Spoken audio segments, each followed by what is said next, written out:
What's up, everyone? Welcome back to another review, and this time we're taking a look at Terrifier 3, written and directed by Damien Leone. Terrifier 3 picks up exactly where Terrifier 2 left off, with Art the Clown being resurrected through Vicky Hayes, the survivor of Terrifier 1, who made a brief cameo in a mid-credit scene at the end of Terrifier 2. So, the overall story of Terrifier 3 is as follows. Sienna Shaw, the survivor sibling of Terrifier 2, who defeated Art the Clown with the use of a magic sword, it makes her return, but is suffering from PTSD due to her encounter with Art the Clown, in which she just starts to have these psychotic breakdowns. But at the same time, she's trying to hold it together since she is now living with her aunt, uncle, and little niece. While all this is going on, you have her brother Jonathan, who is off to college, who is also trying to handle his struggles of what he went through thanks to Art the Clown. And speaking of our lovable little scamp, Art the Clown, he decides to go on another killing spree, this time with a new partner in Vicky. And they have chosen Christmas as their new hunting grounds. So yes, that is the overall story of Terrifier 3. Let's talk about it. So, just to give just an overall view before I break the movie down, I think Terrifier 3, to me, this is a very good entry into the Terrifier franchise. It's not as bombastic as Terrifier 2 and doesn't have a whole lot of lore like Terrifier 2 does, but what makes Terrifier 3 to me a better movie, it's not the fact that has a much shorter runtime, it's the fact that it feels more scaled down and that it tries to go more for a character study on Sienna Shaw, well, with the lingering threat of Art and Vicky. So, in essence, to me, this is a much better version of what Rob Zombie's Halloween 2 could have been. This is Damien Leone watching Halloween 2 and seeing the flaws of that particular movie and doing his own PTSD story, but doing it better.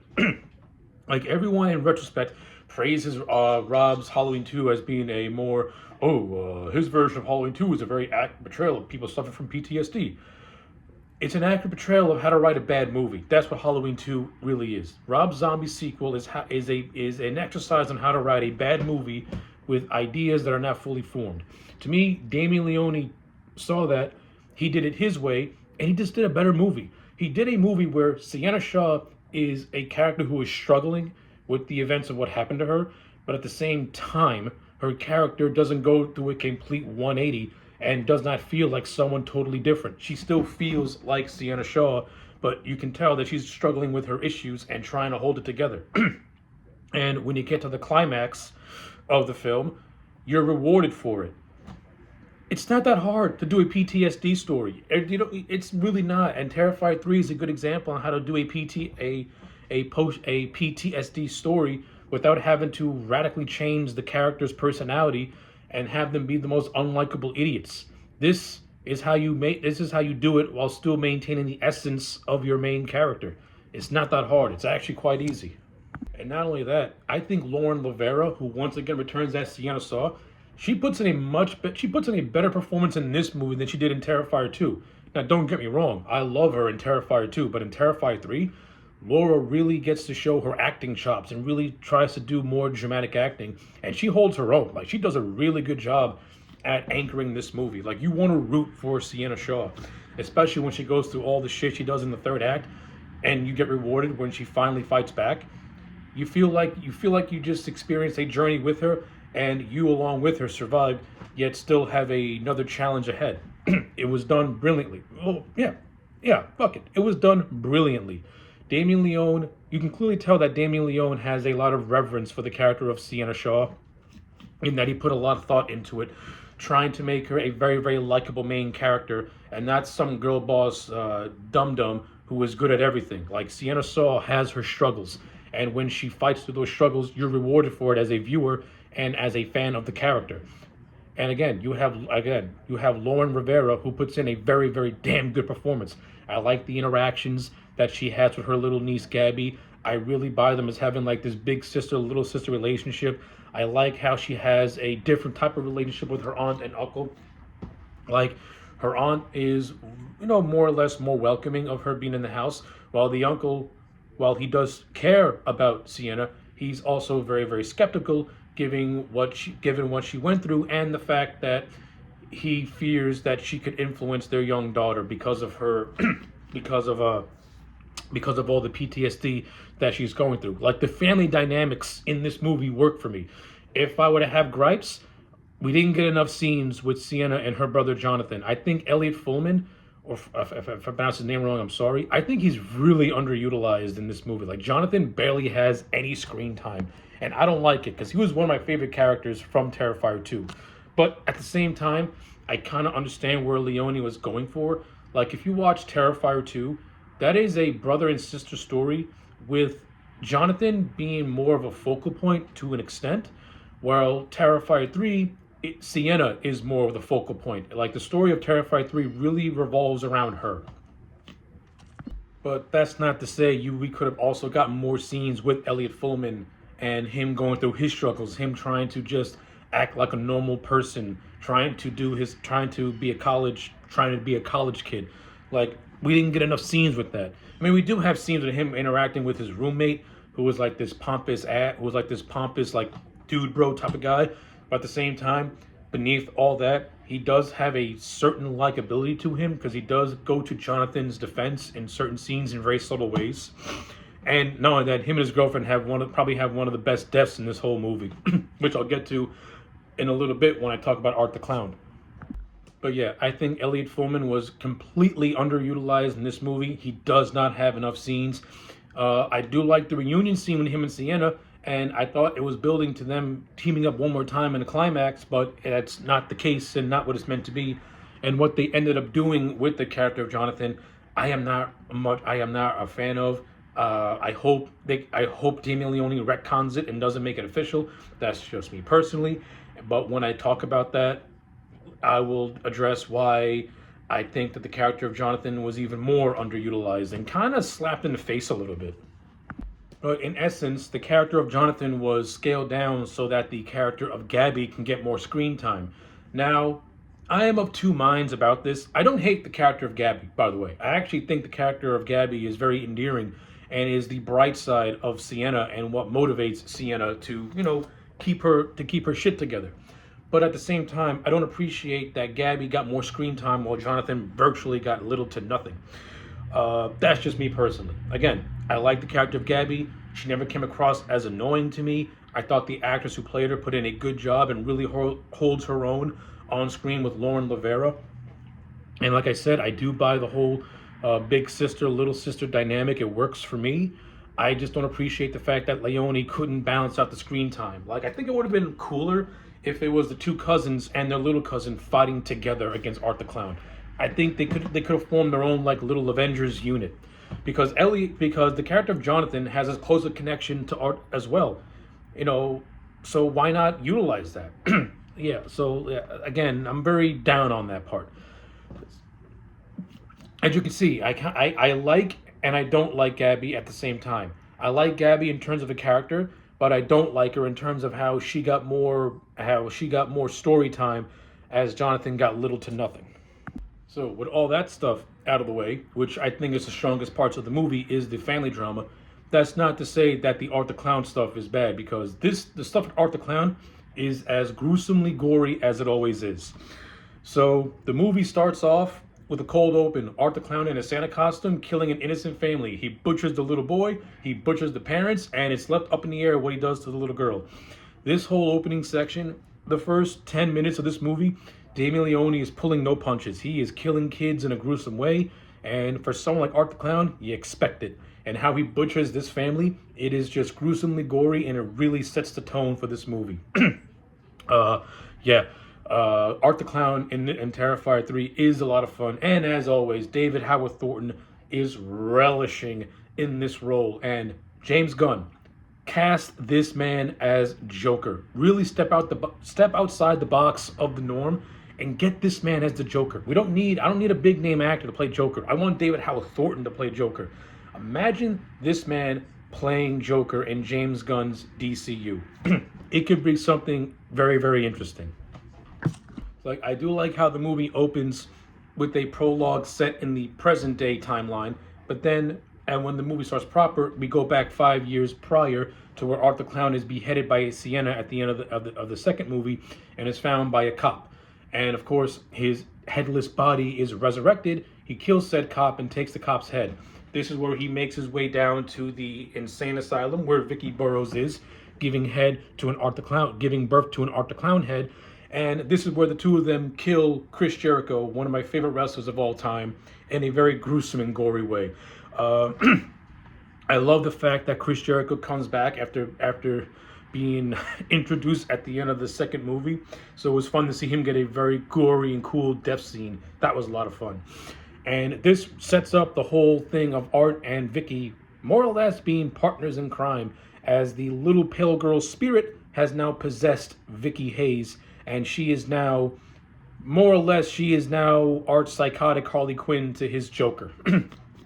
And this is an idea that Damien Leone set up that I love, but it's an idea that he doesn't really do a whole lot of expansion on, because to tell you the truth, possessed Vicky, I don't think she gets enough screen time, to be honest with you. But when she is on screen time, you can tell that Samantha Scafetti is having a blast playing a demonic version of her character from that first movie.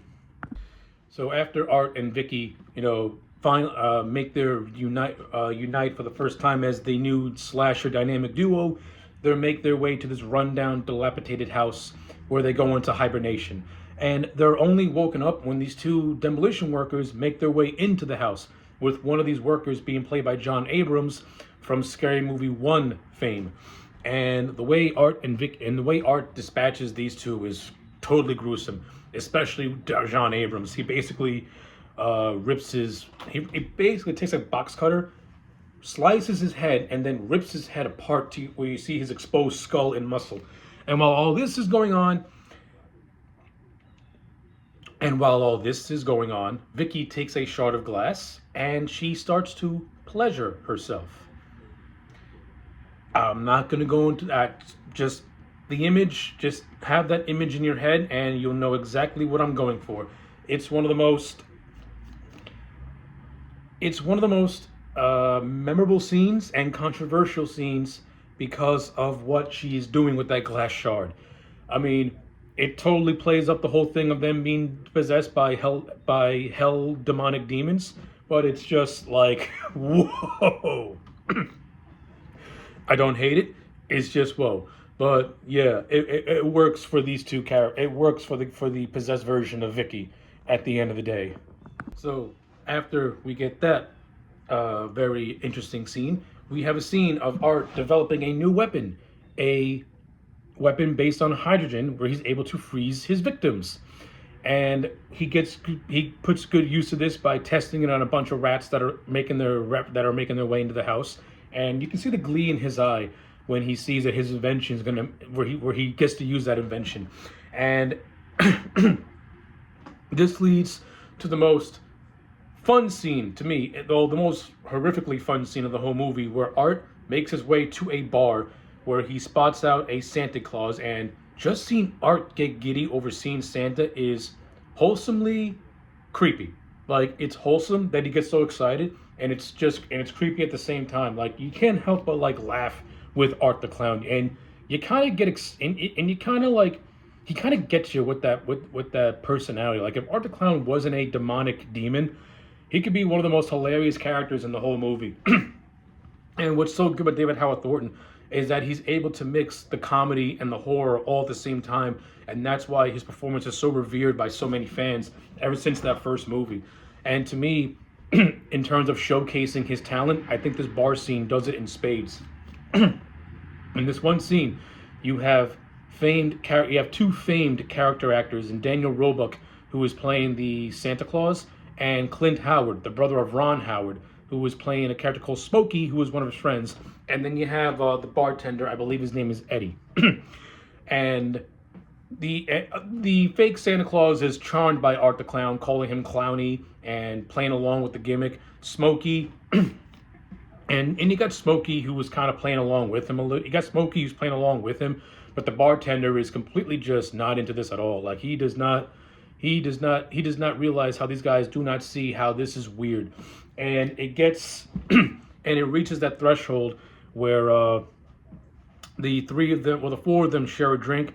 Art spits into Santa Claus's face, and this is where the whole thing breaks down, and Art kills the three of them. He shoots the bartender in the neck, he shoots Smokey square in the head, and he tortures Daniel Roebuck Santa Claus. Like, he binds him to a chair, he uses his hydrogen blaster that he just created, he freezes his legs, freezes his arms, freezes his face. He uses I think a hammer to take his beard off and put it around his head, because when Art first meets Santa, Art starts to tug on his beard, and he says, "You're not a real Santa Claus if you don't have a beard." And I like how that line is paid off with Art taking his beard. And then he shoves a carrot into the mutilated face of Daniel Roebuck, creating this sadistic looking, like Jack Frost type of thing. Like, it's really gory, but yet strangely funny at the same time. Like, this bar scene is just, it's horrific and it's funny all at the same time, and it's a great showcase for all four of these actors that are in it. And then we get to another showcase scene for Art the Clown, which is also really, really fun, now that he's in his full Santa getup. So, throughout this entire movie, Sienna is having her PTSD moments, and she's seeing things that aren't there. To the point where she's having Chinese food with her family, she has a vision of her dead friend from Terrifier 2, who keeps mocking her, telling her to pass the rice. This is a nice little reference to An American Werewolf in London, so kudos for Damien Leone for doing that. But while Sienna and Gabby are at the mall just doing Christmas shopping, she starts to hear the Clown Cafe song, and then she sees Art the Clown in his Santa getup with his sack walking through the mall wearing a Santa-like mask. And her and Gabby leave the mall pretty much right away, and they make it home. But once Sienna and Gabby leave, Art starts to pose as Santa Claus and starts taking pictures with these little kids, giving them toys and stuff. Now, how these parents are okay with a man in clown makeup wearing a Santa costume is good with their children being around him is, I question the parenting of these people. And the only sensible people are the mall workers, where one says, "That's not our Santa Claus." The only sensible person was an elf who works with the real Santa, saying that the guy with those kids is not the real Santa. Meanwhile, these parents are paying it no mind. Okay. But this is what leads to Art handing the kids a bunch of presents. I think one kid opens his present and it ends up being a bomb, and boom! All these little rugrats get blown to smithereens. Art the Clown, once again, racking up his body count. He don't just kill men and women, he also will take your children too. Sadistic son of a bitch that Art the Clown is. But hey, it was good.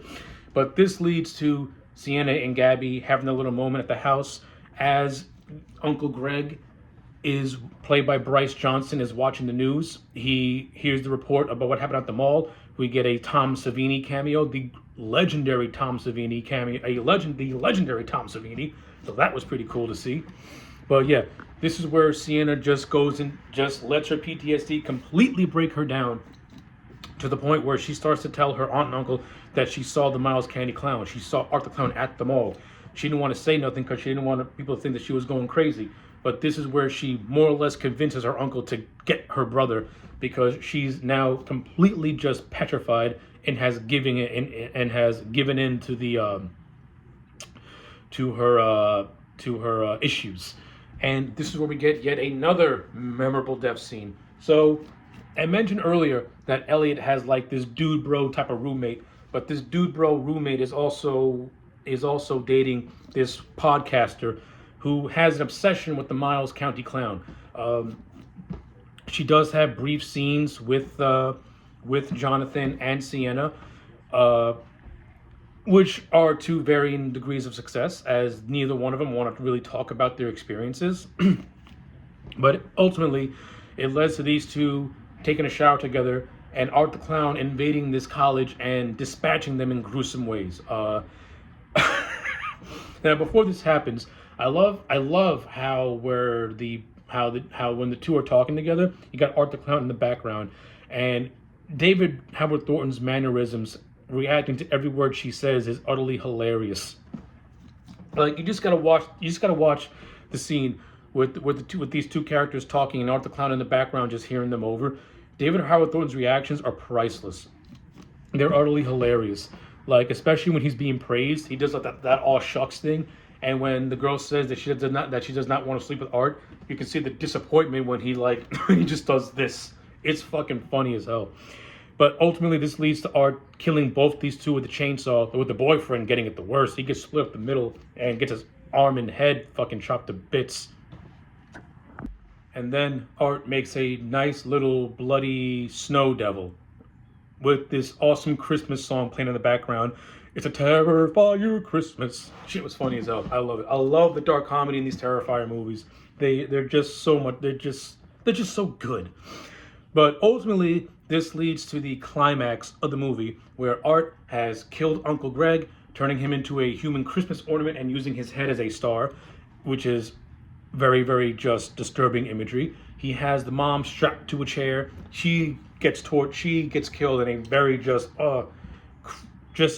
it's cringe inducing, not because it's bad, but because it's just like gruesome. So basically, Art takes this I don't know what you call it. He takes like this he takes this tube, shoves it down the aunt's throat, and then forces rats down her throat. And then Vicky slices her throat open, and these rats come pouring out of it. It's fucking disgusting, and it is the worst way to die. But I love how her last words are to a Sienna who is strapped to a chair are "kill them all." Like, the aunt's dying wish is for Sienna to kill Art and Vicky. Now, prior to this, Art had showed both the aunt and Sienna a severed head, and more or less he and Vicky are taunting them both with the fact that this severed head is in fact that of Gabby. Now, prior to all this, Art, Jonathan and Sienna had this very intense conversation, and this conversation pretty much where Jonathan tells Sienna to go to the Terrifier ride and get the magical sword, because now Jonathan is starting to believe that Art the Clown is back. This leads to Sienna doing just that, and to Gabby finding out about this by spying on Sienna and looking where she hides said sword. Now this is going to play in a little bit later. So while the torturing of the mom is going on and Sienna being forced to watch it after being nailed to a chair, she also is wearing a crown of thorns, so she's getting tortured herself. But it's revealed that the severed head is not in fact Gabby. It's actually Jonathan. I don't like this. I do not like this at all. I hope that the severed head is not Jonathan, and that it is a random severed head that Vicky and Art are just using to taunt Sienna. But the more I think about it, I really do feel that Damien Leone killed Jonathan off, and I'm just not a fan of that. Like, I don't like that at all. You killed Jonathan off just to promote Gabby to his position, and I'm not a fan of that, because I think you could have done all three of them, and I think the movie and everything to come afterwards would be beneficial towards it. I don't like it. I don't like the killing of Jonathan, but I do like the motivation behind it. I do like that Sienna seeing her brother's severed head completely just stripped away of his flesh is her motivation to finally fight back. And this is where she uses her ingenuity to convince Art and Vicky to let Gabby open her present, and the present she opens happens to just contains the magical sword. And this is where this is where Sienna goes in primal mode. Like, she decapitates demonic Vicky. Now, mind you, before all this is happening, this scene is actually the return of demonic Vicky, because she is not with Art for a good chunk of this movie, which I think is a letdown. Like, I would have had Art and Vicky visit the bar together. I would have had Art and Vicky at the mall together as like this insane version of a Mr. and Mrs. Santa. I think Damien Leone really missed the mark out of doing some creatively cool shit with Art and Vicky together doing killings. and that we only really see her at the beginning of the movie, parts in the middle, but not too much, and then we see her full blown in the climax where her and Art are torturing Sienna and her family. Like, Samantha's confetti is also kind of sort of underutilized, but at the same time, she is so playfully over the top as the character of Vicky that you can forgive it because she maximizes that screen time and really acts like a demented, like a much more demented version of Harley Quinn. And it works for the movie. It works for the scenes that she's actually in. I like the scenes of her taunting Sienna, of her giving her misdirection. And then when Sienna finally gets the magic sword and decapitates her, you feel rewarded. And then you get a fun little fight between her and Art, with Art using his chainsaw. And the fight ultimately ends with Art being stabbed through a wall, though he escapes through a window unseen, because once Sienna and Art have their battle, the liquid blood dripping from Vicky's decapitated body opens a portal to hell, and Gabby falls through said portal. And now, pretty much, Sienna has to find a way to save her little niece from hell. And that's really much where Sienna's story ends. It ends on a cliffhanger that sets up what's going to be a very bloody Terrifier 4, which I cannot wait for.